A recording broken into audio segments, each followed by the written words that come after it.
KPM.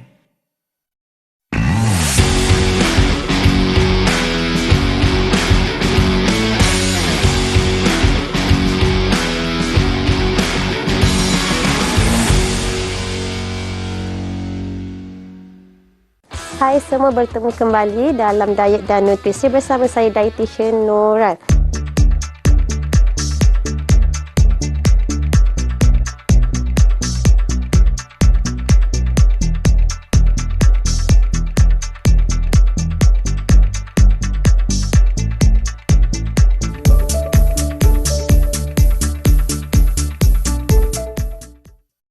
Jadi hari ini saya nak bercerita tentang perancangan hidangan itu sendiri, yang mana dalam diet, dalam aktiviti pemakanan ataupun dalam topik pemakanan itu sendiri, penyediaan hidangan itu merupakan satu faktor yang penting dan juga dapat membantu kita dalam kehidupan seharian kita. Jadi dalam kesibukan kita bekerja, kita masih perlu menyediakan makanan untuk anak-anak di rumah, untuk ahli keluarga yang lain, ataupun kita juga perlu menyediakan makanan untuk diri sendiri. Jadi penyediaan hidangan itu adalah sangat penting supaya jadual kita berlaku dengan lebih teratur. Dan pernah tak setiap hari kita perlu berfikir apa yang perlu dimakan pada hari ini.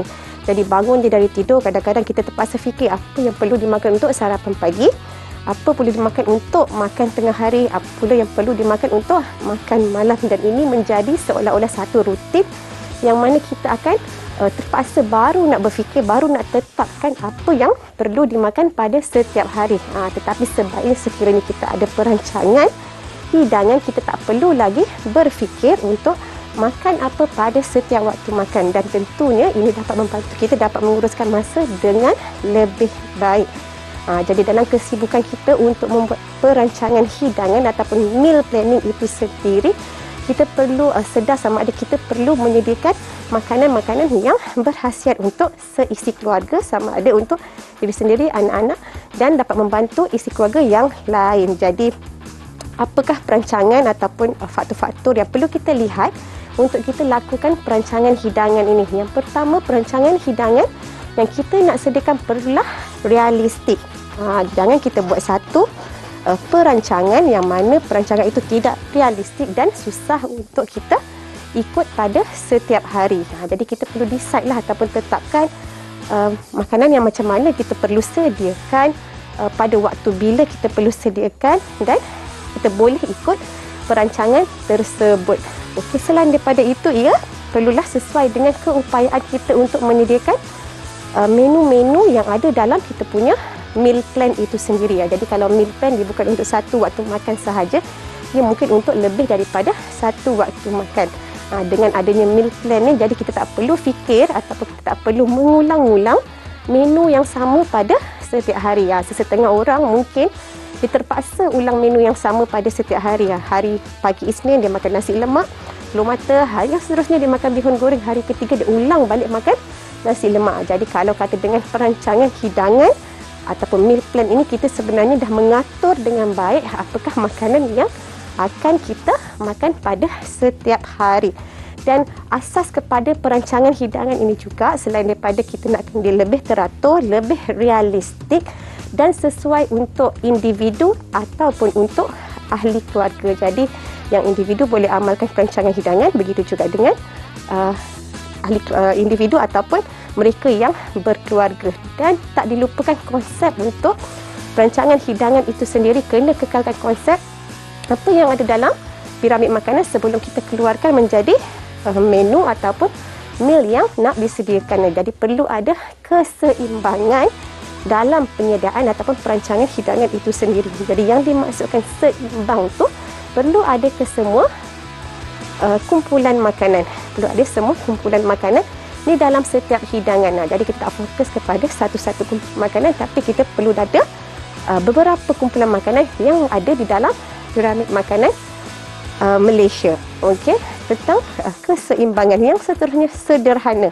Jadi dengan merangka satu plan, kita juga perlu pastikan ia adalah sederhana. Jadi tak lebih kumpulan makanan tertentu dan tidak kurang juga kumpulan makanan tertentu. Jadi bila kita menghasilkan satu perancangan, kita masih kena ingat kita perlukan buah-buahan dan sayur-sayuran, kita perlukan susu dan produk tenusu, kita perlukan sumber protein, kita juga perlukan sumber karbohidrat, tak lupa juga kita juga perlukan kumpulan lemak. Dan perancangan hidangan juga dapat membantu kita untuk lebih kepelbagaian di dalam hidangan itu nanti. Kita tak fokus kepada hari-hari makan nasi sahaja. Kita mungkin akan tukar-tukar dengan sumber-sumber yang lain walaupun dalam satu grup itu sendiri. Yang mana perancangan hidangan ini dapat kita capai sekiranya kita membuat satu tindakan ataupun perancangan yang lebih baik. Seterusnya nanti kita akan lihat bagaimana teknik yang kita akan gunakan untuk melakukan perancangan hidangan untuk satu isi rumah. Jumpa selepas ini.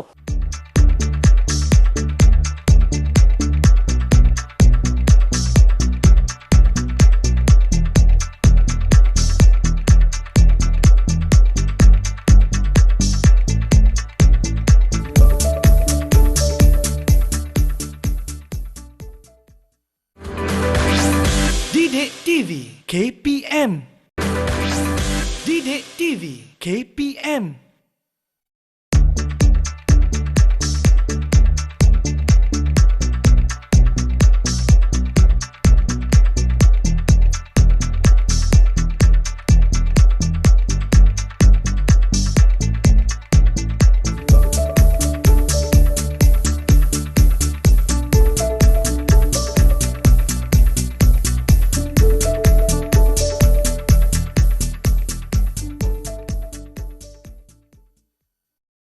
Bertemu kembali dalam topik perancangan hidangan dalam diet dan nutrisi.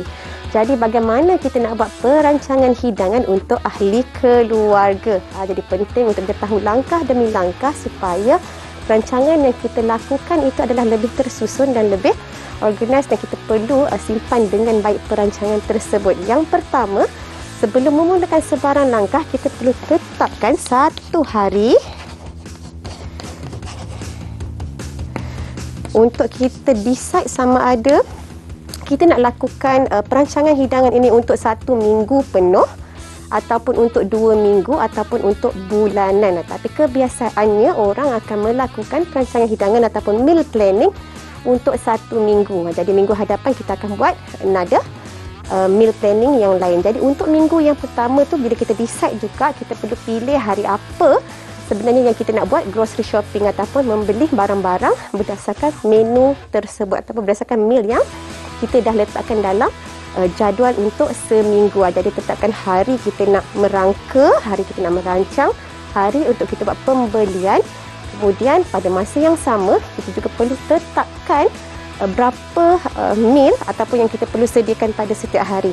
Ada keluarga yang mungkin perlu menyediakan untuk sarapan pagi, makan tengah hari dan makan malam. Tapi untuk sesetengah keluarga, mungkin ibu itu terpaksa menyediakan hanyalah untuk dinner, yang mana sarapan pagi dan juga makan tengah hari mungkin di sekolah ataupun di pejabat. Jadi setiap keluarga mempunyai background ataupun latar belakang yang berbeza.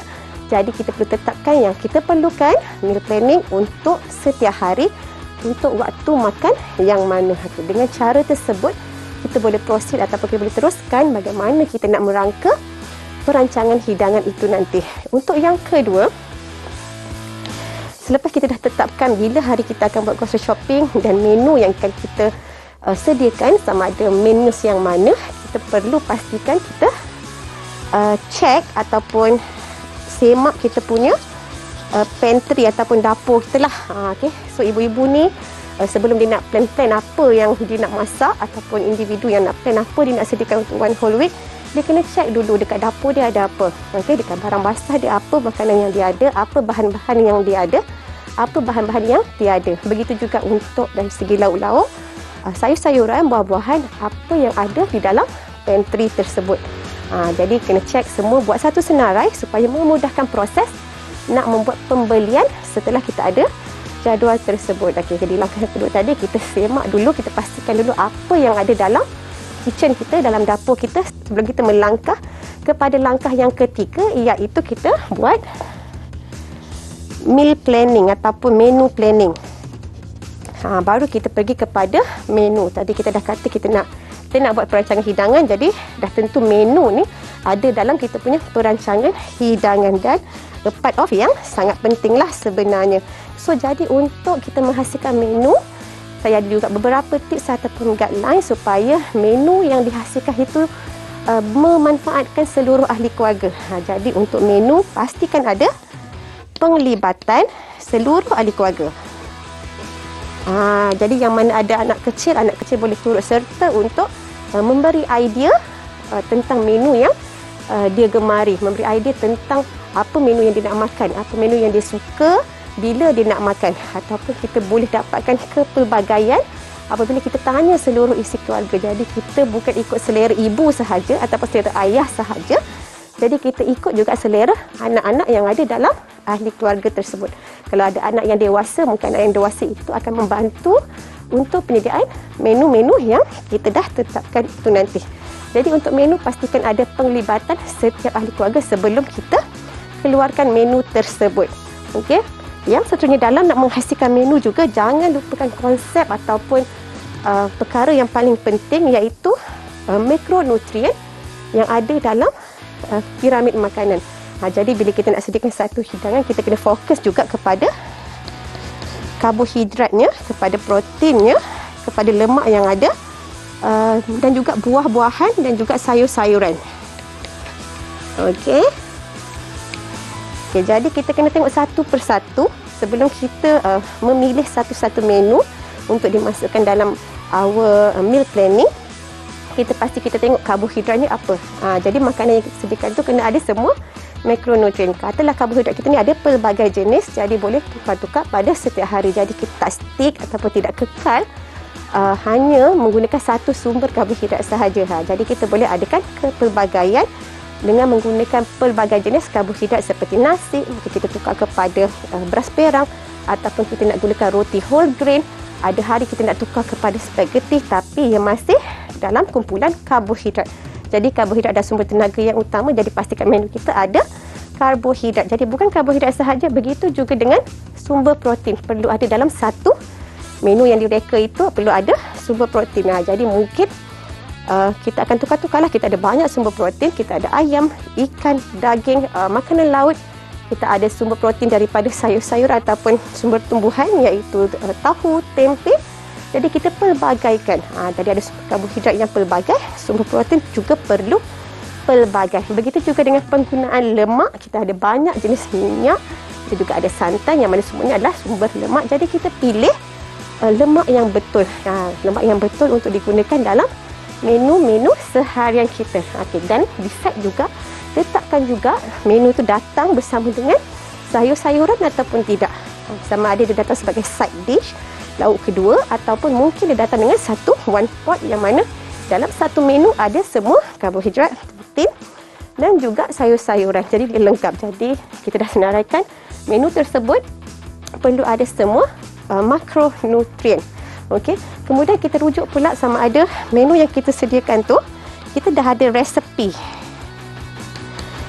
Sama ada kita perlu nak Google ataupun mencari resepi baru ataupun menggunakan sedia ada punya resepi. Ini penting sebab bila kita ada resepi nanti dia akan berbalik apabila kita nak buat pembelian bahan-bahan untuk penyediaan makanan tersebut. Jadi kena ada resepi. Kalau kata ada buku ataupun jurnal, kita letakkan semua dalam tempat yang sama ataupun dalam handphone, kita rekodkan betul-betul supaya kita boleh refer ataupun rujuk semula apabila kita perlukan resepi-resepi ataupun bahan-bahan yang digunakan untuk masak makanan tersebut. Yang seterusnya, untuk menu juga jangan lupakan tentang gadget-gadget yang ada.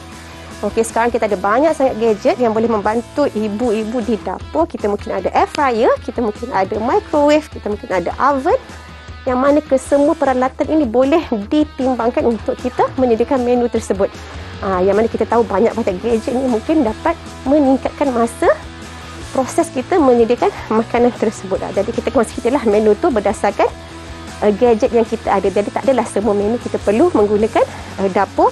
Kadang-kadang mungkin kita boleh gunakan microwave, boleh gunakan oven untuk kita sediakan kita punya menu. Okey. Yang seterusnya, untuk menu juga kita boleh pelbagaikan cara masakan. Bila kita kata pelbagaikan cara masakan, kita tahu yang kita ada banyak jenis masakan dan ada juga masakan-masakan yang sihat. Kita ada jenis sup, kita ada jenis goreng, kita ada stir fry. Kita ada jenis steam, kita ada bakar, kita ada panggang. Jadi ibu-ibu, anak-anak boleh decide pelbagai jenis cara masakan. Jadi tak adalah menu kita daripada hari Isnin sampai ke hari Ahad seterusnya terdiri daripada cara masak yang sama sahaja. Contohnya masak menggunakan santan daripada hari awal sampai akhir semuanya menggunakan santan. Jadi kita boleh tukar-tukar walaupun protein dia bertukar-tukar, sama juga dengan cara masakannya pun boleh bertukar-tukar. Dan tentu ini dapat membantu kita untuk memilih cara masak yang lebih sihat. Kita boleh steam, kita boleh buat singgang, kita boleh buat sup, boleh buat tom yum. Jadi pelbagaikan cara masakan yang ada untuk kita memilih menu untuk diletakkan di dalam meal planning untuk kesemua ahli keluarga. Dan perlu diingatkan juga sama ada menu yang kita sediakan tu boleh tak kita sediakan secara bulk ataupun dengan kuantiti yang banyak. Yang mana ini juga bantu untuk menjimatkan masa. Jadi kita masak hanya pada satu masa, tapi kita boleh ambil separuh untuk disimpan dan di-frozenkan untuk makan pada waktu yang lain. Jadi ini kita boleh decide ataupun kita boleh tetapkan salah satu langkah untuk mendapatkan menu yang sesuai untuk kesemua ahli keluarga. Kalau tadi kita dah ada menu, so kita boleh susun menu tersebut. Kita tengok balik menu-menu tersebut, kita susun dengan baik. Kenapa kita nak susun semula? Sebab kita kena consider ataupun kita kena pertimbangkan aktiviti ataupun rutin ahli keluarga yang lain. Jadi mungkin ibu ada meeting, terpaksa boleh lambat. Ada hari yang mungkin anak pergi camp. So kita tengok balik menu yang mana untuk hari, yang mana yang lebih sesuai. Secara tak langsung kita boleh decide dekat sini berapa orang yang akan makan pada satu-satu menu tersebut. Jadi kita dah tahu siap-siap, hari Selasa petang cuma ada 3 orang je yang akan makan menu tersebut. Hari Jumaat akan ada seluruh ahli keluarga iaitu 7 orang. Jadi selepas kita dah buat menu, kita dah susun dengan baik, kita boleh sediakan groceries ataupun senarai bahan-bahan yang kita perlukan untuk kita menyediakan ke semua menu-menu yang ada dalam kita punya meal planning. Jadi untuk yang seterusnya nanti kita akan bincang pula tentang tips-tips untuk membuat pembelian di pusat beli-bela ataupun grocery shopping.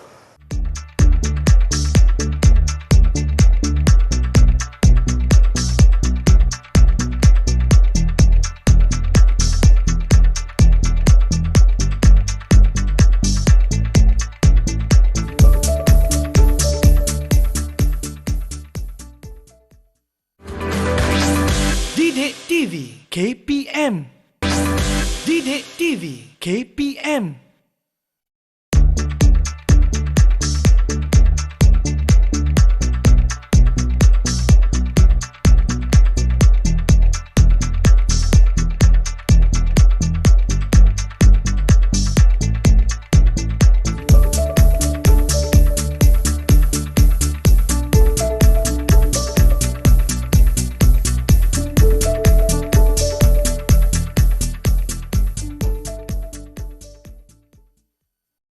Bagi perancangan hidangan untuk sekeluarga, yang seterusnya kita lihat pula apakah tips-tips untuk membeli groceries di pasaraya.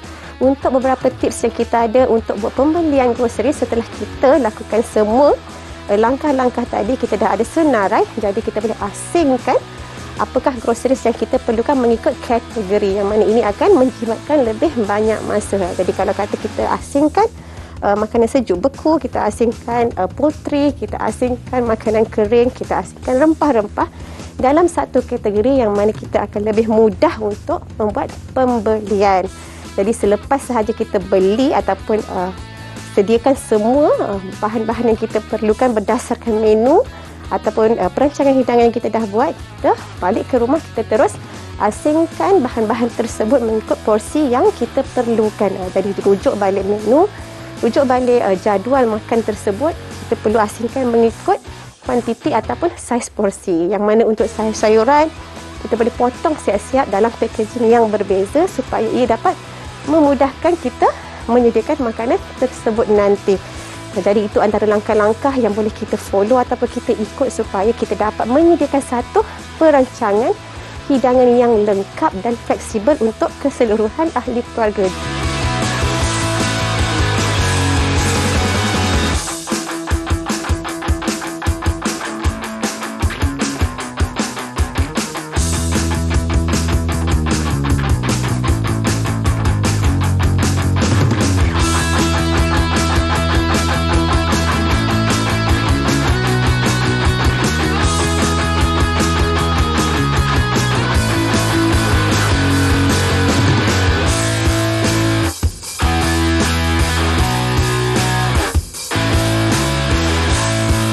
Jadi apa kebaikannya ataupun manfaat yang kita akan dapat sekiranya kita ada satu meal plan yang sebegini. Tentu apabila kita menyediakan meal plan sebegini, kita sebenarnya membantu ahli keluarga kita untuk mempraktikkan gaya hidup sihat dengan makan yang lebih sihat.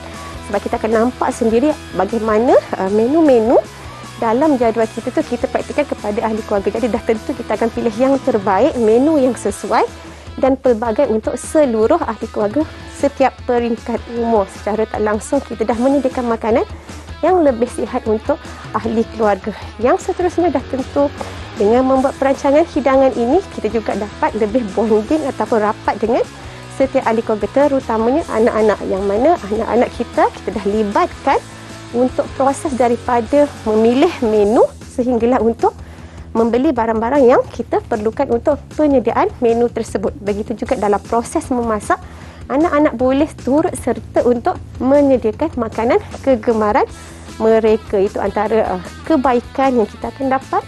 Dan juga ia adalah sangat fleksibel, menjimatkan kos, yang mana kita tak akan ada banyak pembaziran disebabkan oleh kita masak mengikut jumlah ahli keluarga sahaja. Jadi tak ada porsi yang berlebihan, porsi memang mencukupi untuk satu waktu makan. Kalau kata kita nak double up, kita akan just double up kuantiti tersebut dan disejuk bekukan. Jadi dapat mengelakkan pembaziran. Dan pada masa yang sama ia menjimatkan kos. Bila dah elakkan pembaziran, dah tentu kita dapat menjimatkan kos-kos yang mungkin selama ini kita terpaksa melakukan pembaziran makanan disebabkan oleh masak tetapi tak ada orang yang makan, ataupun masak tetapi menu tersebut tidak digemari oleh ahli keluarga yang lain. Jadi dengan perancangan yang lebih teliti, dengan lebih teratur, dah tentu dapat memuaskan hati seluruh ahli keluarga. Dan ini adalah lebih fleksibel sebab dan kita boleh tukar mengikut kesesuaian berdasarkan bahan mentah yang diperolehi.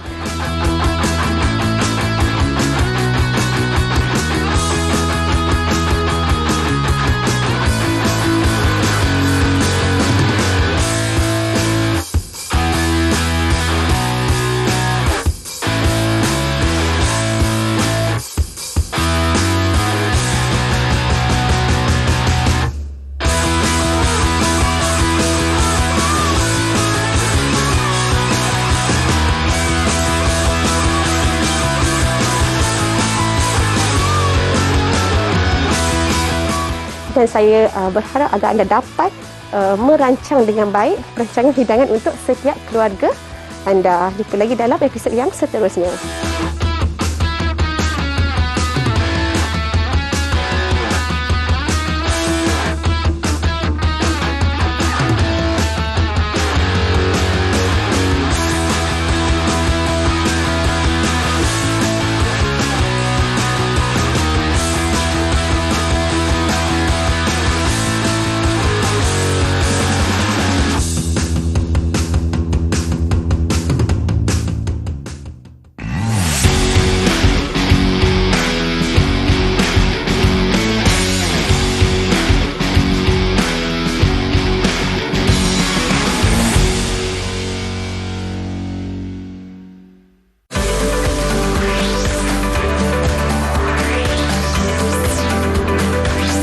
Didik TV KPM